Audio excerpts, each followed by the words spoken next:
Hey, Hey, how are you? good, thanks. How you doing? I'm good, I'm good. Congrats on the series.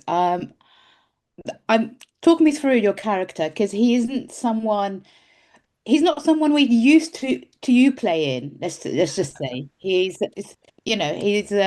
kind of the villain of the piece here. Yeah.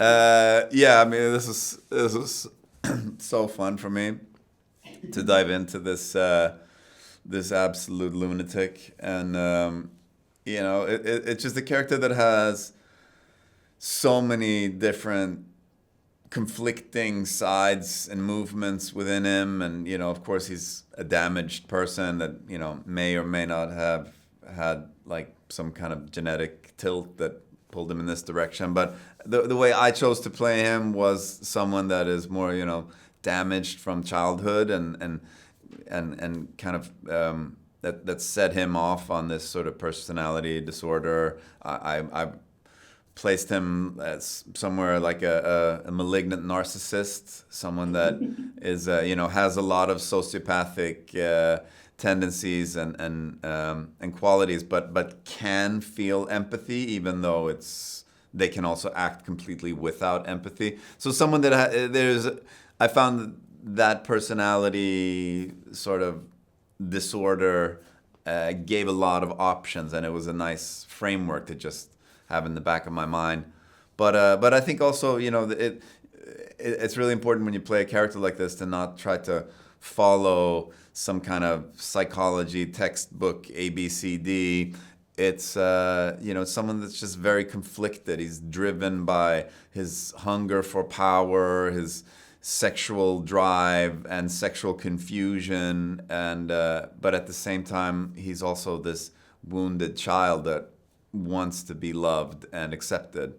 So it creates this big mess where sometimes penises get chopped off. Do you find it more fun playing characters like that rather than sort of an outright kind of good guy? Is it more fulfilling, sort of working with the kind of villainous nature of a character? Like playing an outright good guy, um, I don't mind playing someone that is like a good person. That can be fun. But you want to play something that has a conflict, and either it's it can be a good person that is put in a conflict, and the story is the conflict, or you play someone where that is suffering from an inner conflict, but even good people have inner conflicts. So. Um, this was one of the most fun things I've ever done. But um, but I think it's I don't know if I want to play like characters like Tom all the time. I think my wife would really object to that because I think I do bring home certain tendencies or qualities of a character, when I'm sort of consumed by them.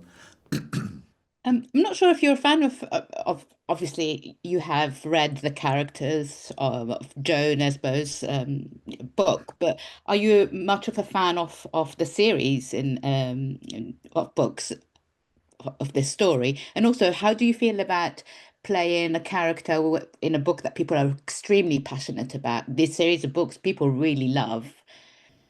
Yeah, no, it's a very exciting. I mean, that there is like a built-in audience, and that people already have their sort of image of the character. It's very fun, and I hope they like what I do with it. What I do with it is going to be a little bit different from what's in the books. It was already a little bit different in the script from the books. I feel like Joe had the character evolve in his sort of screen adaptation of it, and then of course when it conflicts or when it crashes into an actor, there is another sort of process that happens, and when you actually put real flesh on it, then it's, that sounded weird. Put real flesh on it. That sounds like something Tom would do. Um, yeah, it's yeah, something happens when you embody it, and you dive in. I think I was searching a little bit more for more vulnerability and this sort of finding moments where we sort of see the remnants of the childhood trauma that was very important to shape Tom's life.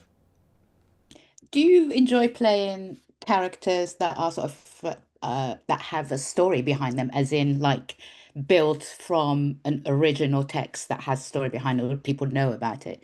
Or do you like to sort of come into it completely fresh? Is it easier to have that text behind it to sort of rely on, or is it is it better for you to sort of build that character from the bottom up, really?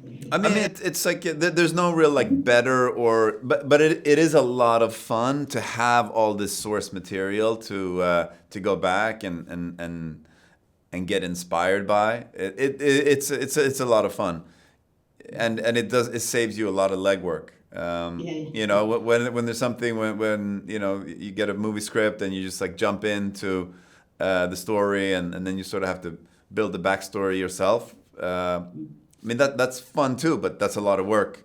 So it's really nice when you can just get to like dive into all these books and just sit at home in your reading chair and just plow through it, and it's like you're at work, but I'm just at home with a cup of tea reading a book. It's nice. That's nice homework.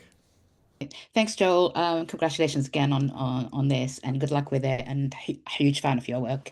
Oh, Thank you so much. Thank you. Thank you. Yes. Bye. Bye-bye. Ladies and gentlemen, you're watching Hey You Guys! Hey, you guys! Hey, you guys. Hey, that's what they all say. Hey You Guys!